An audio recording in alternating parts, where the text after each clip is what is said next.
Sudhagad education सोसायटीचे पूर्व प्राथमिक, प्राथमिक, माध्यमिक व उच्च माध्यमिक विद्यालय कळंबोली मराठी, हिंदी, इंग्रजी, उर्दू माध्यम यांच्या सौजन्याने शैक्षणिक व्हिडिओमध्ये आपलं सर्वांचं स्वागत आहे.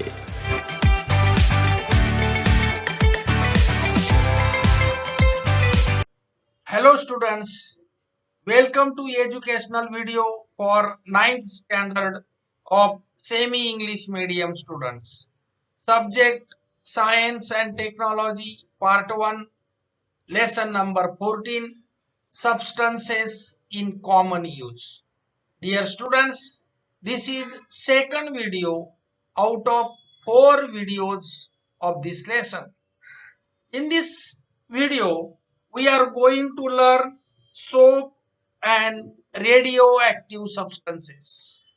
Let us we will learn about the concept soap.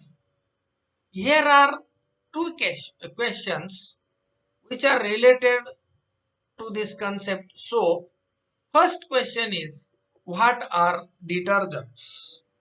The answer of this question is, a substance is either in powder or liquid form used to remove dirt from clothes is called a detergent. आता detergent आपली घरातली नेहमीची वापरातली वस्तू आहे.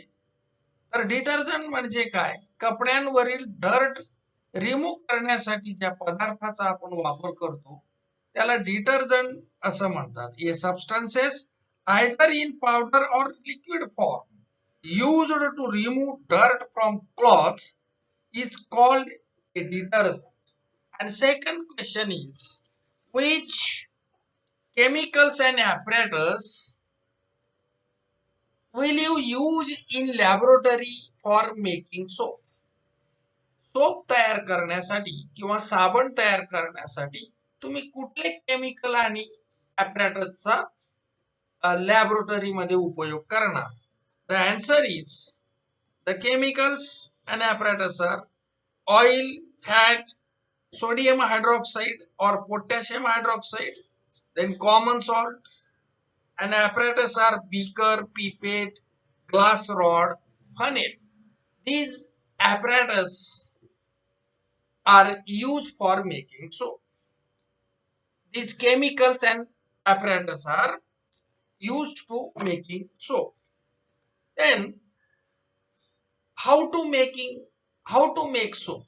When oil or animal fat is boiled with an aqueous solution of sodium or potassium hydroxide, sodium or potassium salts of carboxylic acid means fatty acids are formed. These salts are called soap. तर soap म्हणजे काय?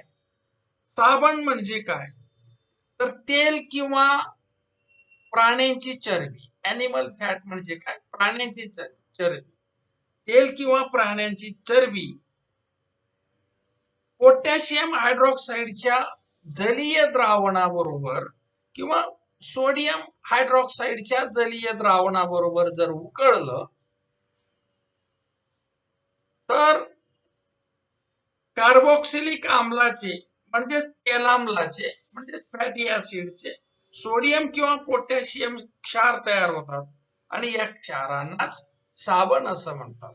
When oil or animal fat is boiled with an aqueous solution of sodium or potassium hydroxide, sodium or potassium salts of carboxylic acids are formed. These salts are called soap. When soap is mixed with hard water, calcium and magnesium salts of fatty acids are formed. ज्या वेळेस कठीण पाण्यामध्ये म्हणजे hard water मध्ये आपण साबण mix करतो त्यावेळेस काय होतं? कॅल्शियम आणि मॅग्नेशियमचे क्षार तयार होतात. दीज बिंग वॉटर इनसोल्युबल, आणि ते पाण्यात कसे इनसोल्युबल आहेत. दे फॉर्म ए प्रेसिपिटेट, त्यांचा प्रेसिपिटेट तयार होतो. And that is why leather is not form, आणि म्हणून फेस तयार होत नाही. Now One activity is here. Complete the table by writing differences between bathing soap and washing soap. तर आंघोळीचा साबण म्हणजे बाथिंग सोप आणि कपडे धुण्याचा साबण वॉशिंग सोप याच्यामधला फरक आपल्याला या टेबल मध्ये लिहायचा आहे. आता पहिल्या या कॉलम मध्ये आपण घेतलाय बाथिंग सोप, या दुसऱ्या कॉलम मध्ये वॉशिंग सोप. आपण याच्यामध्ये आता डिफरन्सेस बघूया काय आहे. First difference is hi grade fats and oils are used as raw material, and for washing soap low grade fats and oils are used. याच्यामध्ये बाथिंग सोप मध्ये हाय ग्रेड फॅट्स वापरतात, उच्च दर्जाचे तेले हा बाथिंग सोप तयार करण्यासाठी वापरले जातात. तर वॉशिंग सोप जो आहे कपडे धुण्याचा सोप तयार करण्यासाठी कमी दर्जाचं तेल या ठिकाणी वापरलं जातं. Then second difference is usually potassium hydroxide is used in preparation of bathing soap. आंघोळीचा साबण तयार करण्यासाठी पोटॅशियम हायड्रॉक्साइडचा वापर केला जातो. तर कपडे धुण्याचा साबण तयार करण्यासाठी sodium hydroxide is used in the preparation of washing soap. Sodium हायड्रॉक्साइडचा वापर वॉशिंग सोप तयार करण्यासाठी केला जातो. Then third difference is free from alkali content a bathing soap prevent injurious to skin. आता जो बाथिंग सोप आहे याच्यामध्ये अल्कली नसतं म्हणून स्किन इंज्युअर होत नाही, आणि याच्यामध्ये free alkali content in washing soap helps cleaning action. आता याच्यामध्ये फ्री अल्कली असत वॉशिंग सोप मध्ये, त्याच्यामध्ये कपडे धुण्यास स्वच्छ होण्यास मदत होते. Then expensive, fourth difference is expensive perfumes are use. महागडे परफ्यूम बाथिंग सोप मध्ये वापरलेले असतात, त्याच्यामुळे त्या कपड्यांना एक सुगंध येतो. धुतलेल्या कपड्यांना आंघोळीच्या साबणामध्ये एक्सपेन्सिव्ह परफ्यूम वापरतात, त्याच्यामुळे स्किनला एक सुवास येतो. तर याच्यामध्ये कपडे धुण्याचा जो साबण आहे त्याच्यामध्ये चीपर परफ्युम्स वापरले जातात. Cheaper perfumes are used in washing soap. These are the difference between bathing soap and washing soap. Let us see about radioactive substances. किरणोत्सारी पदार्थ, radioactive substances, elements with a high atomic number such as uranium, thorium, radium have a property of spontaneously emitting invisible, highly penetrating and high energy radiation. Uranium, thorium, radium यांसारख्या उच्च अणुअंक असणाऱ्या मूलद्रव्यांमध्ये अदृश्य, अतिशय भेदक, highly penetrating and high energy radiations म्हणजे उत्स्फूर्तपणे प्रारणे उत्सर्जित करण्याचा गुणधर्म असतो, त्याला किरणोत्सार असं म्हणतात. This property is called radioactivity. Elements with high atomic number such as uranium, thorium, radium have a property of spontaneously emitting invisible, highly penetrating and high energy radiation. This property is called radioactivity. A substance having this property is called a radioactive substance. असे पदार्थ ज्यांच्यामध्ये ही property आहे, radio activity ही property आहे, अशा पदार्थांना किरणोत्सारी पदार्थ म्हणजेच radio active substance असं म्हणतात. The nucleus of radio active elements is unstable. असे जे एलिमेंट्स आहेत जे रेडिओ ऍक्टिव्ह असतात, अशा एलिमेंट्सचं केंद्र म्हणजे न्यूक्लियस हे अस्थिर असतं, अनस्टेबल असतं. The nucleus of radio active elements is unstable. Radiation occurs from N unstable nucleus. म्हणजे ज्या एलिमेंटचे केंद्रक अस्थिर असतात त्यांच्यामधून प्रारणे बाहेर पडतात. Radio substances are relevant to our day to day life. हे जे किरणोत्सारी पदार्थ आहेत त्यांचा आपल्या दैनंदिन जीवनाशी संबंध आहे. However, before going further, let us learn something more about these substances. आपण आता ह्या पदार्थांविषयी अधिक माहिती घेऊया. 3 types of radiations are given out by radioactive substances. These are alpha, beta and gamma rays. हे जे किरणोत्सारी पदार्थ आहेत यांच्यामधून 3 प्रकारचे रेडिएशन्स बाहेर पडतात. म्हणजे 3 प्रकारचे पारणे बाहेर पडतात. ते आहेत अल्फा, बीटा आणि gamma rays. Let us see nature of radioactive radiation. किरणोत्सारी प्रारणांचे स्वरूप. Nature of radioactive radiation. For this purpose, look at this picture carefully. This picture is of setup of the experiment which is put forth by scientist Rutherford. Now look at this picture. This is lead box and radioactive substance is located in this box. हा लीडचा box आहे आणि त्याच्यामध्ये हा radio active जे किरणोत्सारी पदार्थ ठेवलेला आहे. and this is cardboard and one slit is here and here is electrically charged plates.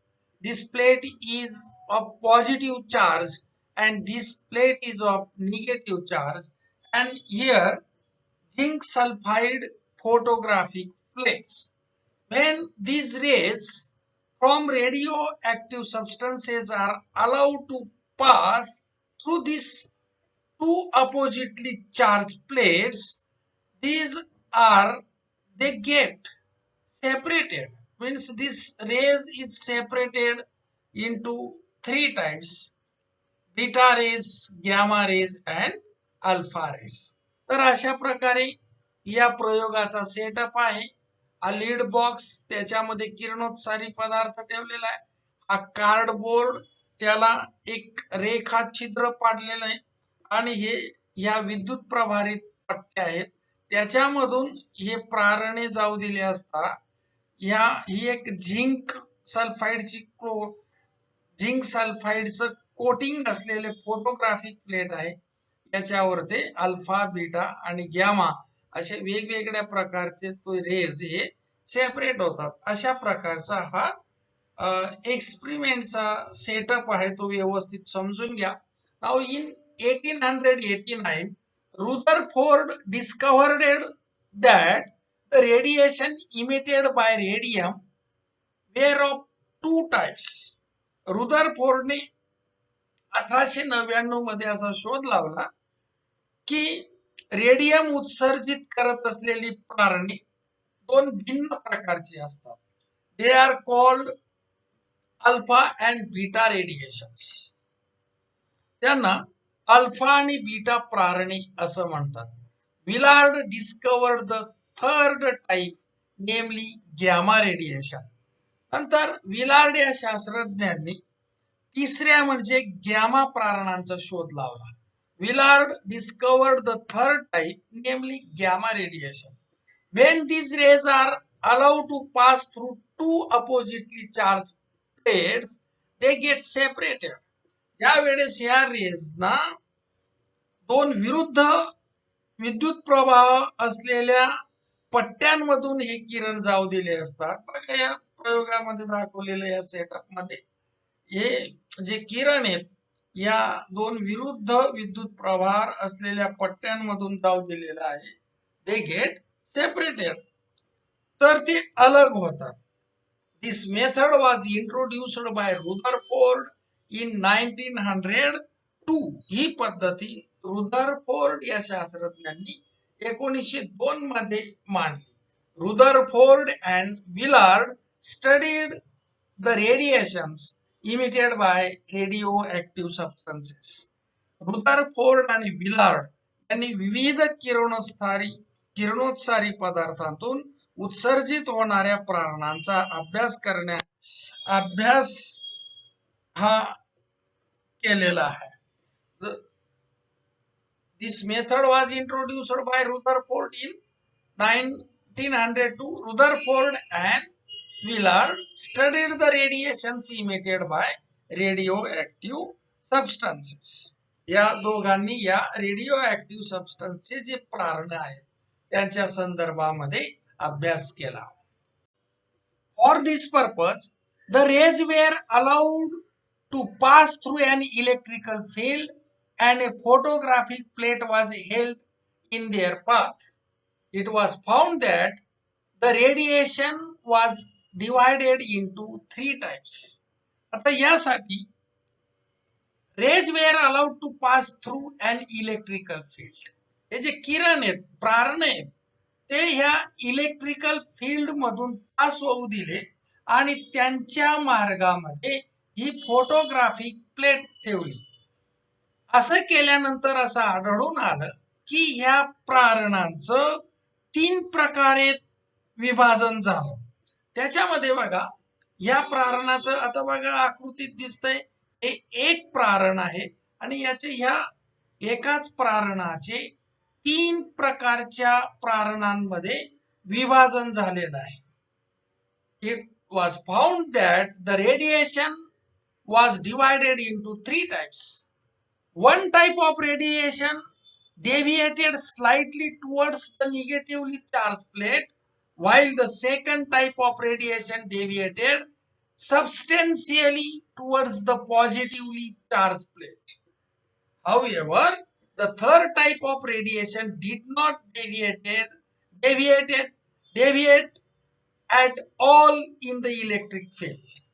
आता याच्यामध्ये या एका प्रारणाचे 3 प्रारणांमध्ये विभाजित झाल्यानंतर एक प्रारण हे या निगेटिव्ह प्लेट कडे विचलित झालं थोड्या प्रमाणात आणि एक प्रारण आपल्याला या डायग्राम मध्ये दिसतंय बघा, एक प्रारण या पॉझिटिव्ह प्लेट कडे अधिक प्रमाणामध्ये विचलित झालं आणि हे जे तिसरं प्रारण आहे ते पॉझिटिव्ह किंवा निगेटिव्ह कोणत्याही प्लेट कडे विचलित झालं नाही असं आपल्याला दिसून येतं. However, the third type of radiation did not deviate at all in the electric field. The rays which deviated slightly towards negatively charged plate are called alpha rays. जे प्रारण या निगेटिव्ह प्लेट कडे विचलित झालं त्याला अल्फा रेज असं म्हणतात. Those which deviate substantially towards the positively charged plate are called beta rays. जे प्रारण म्हणजे हे प्रारण बघा आकृतीतील, जे प्रारण या पॉझिटिव्ह प्लेट कडे विचलित झालं म्हणजे डेव्हिएट झालं त्याला बीटा रेज असं म्हणतात. Those which deviate substantially towards the positively charged plate are called beta rays and those which do not deviate at all are called gamma rays. आणि जे अजिबात विचलित झालं नाही त्या किरणांना म्हणजेच प्रारणांना गॅमा रेज असं म्हणतात. Let us see characteristics of alpha, beta and gamma rays. Here is the table of characteristics of alpha, beta and gamma rays. The first column is of serial number, second is of property, third column is of alpha rays, fourth column is of beta rays and fifth column is of gamma rays. Let us see the nature, property, nature of alpha, beta and gamma rays. Nature of alpha rays is current of alpha particles. Alpha कणांचा प्रवाह असतो. Current of beta particles, beta कणांचा प्रवाह असतो. And about gamma rays, electromagnetic radiations विद्युत चुंबकीय प्रारण असतात. Then second property is mass. Mass of alpha rays is 4.0028 Dalton and mass of beta rays is 0.000548 Dalton and gamma rays have no mass. The gamma rays हा वस्तुमान रहित असतो. Then third property is of charge. Charge on alpha rays are +2 means +2, on beta rays -1 and gamma rays are electrically neutral. Gamma rays हे विद्युत प्रभार त्यांच्यावर कोणताही नाही म्हणजे इलेक्ट्रिकली न्यूट्रल असतात, प्रभार रहित असतात. Then fourth property is of velocity. 1/5 to 1/20th times the velocity of light. 1/5 प्रकाशाच्या वेगाच्या 1/5 ते 1/20 एवढी त्याची व्हेलॉसिटी आहे alpha रेजची. and 1/5 to 9/10 times the velocity of light of beta rays. प्रकाशीय वेगाच्या 1/5 ते 9 पटीत असतो. and velocity of gamma rays is same as the velocity of light. प्रकाशीय वेगा एवढा वेग या गॅमा रेजचा असतो. then deviation in the electric field. Electric field मध्ये कुठल्या बाजूला त्याचं डेव्हिएशन होतं? Attracted towards negatively charge plate, ऋण प्रभारित पट्टीकडे आकर्षित होतात. जस्ट आपण त्या एक्सपेरिमेंट मध्ये पाहिलं. Attracted towards positively charge plate about beta rays. Beta rays हे धन पट्टीकडे आकर्षित होतात. And there is no deviation of gamma rays of not deviated. कोठेही आकर्षित होत नाही. पॉझिटिव्ह प्लेट कडेही नाही आणि निगेटिव्ह प्लेट कडेही नाही. देन पेनेट्रेटिंग पॉवर भेदन शक्ती. Can alpha rays can penetrate an aluminum sheet of thickness less than 0.02 millimeter. 0.02 millimetre पेक्षा कमी जाडीचा अल्युमिनियमचा पत्रा अल्फा रेज भेदू शकतात. Then about beta rays. Beta rays can penetrate an aluminum sheet of thickness 2 mm, which is 100 times the penetration of alpha particles. Alpha कणांच्या सुमारे 100 पट जास्त म्हणजे 2 मिलीमीटर जाडीचा अल्युमिनियमचा पत्रा भेदू शकतात. And about gamma rays can penetrate 15 centimeter thick lead screen, which is 10,000 times of penetration of alpha particles. Alpha कणांच्या सुमारे 10,000 पट जास्त 15 सेंटीमीटर जाडीचा शिशाचा पडदा हे गॅमा रेज भेदू शकतात.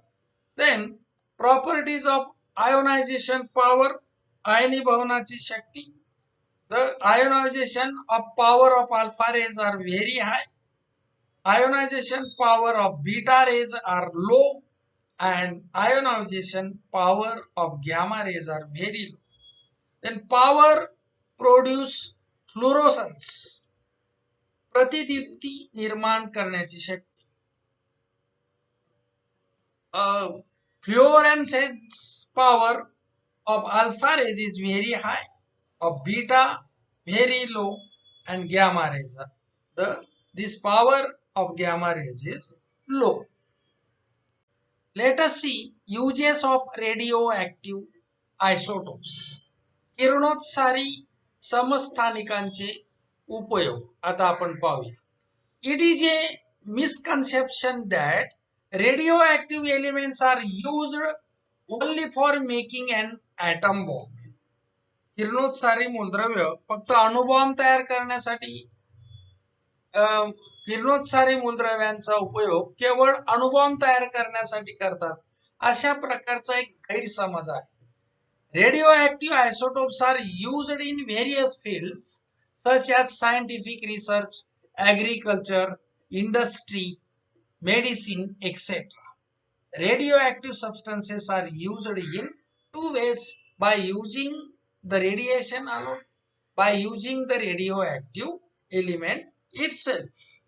तर किरणोत्सारी समस्थानिकांचा उपयोग अजून वैज्ञानिक संशोधन मध्ये केला जातो, कृषी क्षेत्रात त्याचा उपयोग होतो, उद्योगधंदे, औषधी वनस्पती इत्यादी अनेक क्षेत्रांमध्ये त्याचा उपयोग केला जातो. तर किरणोत्सारी पदार्थांचा उपयोग दोन प्रकारे केला जातो. Radio substances are used in two ways. First is by using the radiation alone, केवळ किरणोत्साराचा उपयोग करून. And second is by using the radio element itself, किरणोत्सारी मूलद्रव्याचा प्रत्यक्ष वापर करून. Let us see hazardous of radioactive substances and radiation. किरणोत्सारी पदार्थ व प्रारणे यांचे दुष्परिणाम. Hazards of radioactive substances and radiations. First is the central nervous system is affected by radioactive radiations. किरणोत्सारी प्रारणांमुळे मध्यवर्ती चेतासंस्थेला इजा पोहोचते. Second is hereditary defects are generated by bombardment of radiation on DNA in the body. शरीरातील DNA वर प्रारणांचा मारा होऊन त्यामुळे अनुवंशिक दोष निर्माण होतात. Third one is radioactive radiation can penetrate the skin and cause diseases like skin cancer, leukemia. किरणोत्सारी प्रारणे त्वचेला भेदून आत जाऊ शकतात, त्यामुळे त्वचेचा कर्करोग, ल्युकेमिया यासारखे रोग होतात. Fourth is the radio pollutant created due to explosion enter the body through air and it is difficult to control them. स्फोटामुळे उत्पन्न झालेली किरणोत्सारी प्रदूषके हवेवाटे शरीरात गेल्याने त्यांच्यावर नियंत्रण ठेवणं कठीण होतं. Fifth is the radioactive pollutant released in the sea enter the bodies of fishes and through them enter the human body. समुद्रात सोडलेली किरणोत्सारी प्रदूषके माशांच्या शरीरात जाऊन त्यांच्याद्वारे मानवी शरीरामध्ये प्रवेश करतात. And sixth is the radioactive paint on the watch can cause cancer. घड्याळावर लावलेली किरणोत्सारी रंगद्रव्य जे असतात त्यामुळे कॅन्सर होण्याचा धोका असतो. And last is the radio isotopes strontium 90 can enter the body through plants, fruits, flowers, serials, milk etcetera and cause diseases like bone cancer, leukaemia. वनस्पती, फळे, फुले, धान्य, गाईचे दूध या सर्व गोष्टींमधून स्ट्रॉन्सियम 90 हे किरणोत्सारी समस्थानिक शरीरात गेल्यामुळे बोन कॅन्सर होतो. त्याचप्रमाणे ल्युकेमिया हा रोग होतो. This is the hazards of radio substances and radiations. So students, this is enough for this video. Remaining part of the lesson we will learn in our next video. Thank you.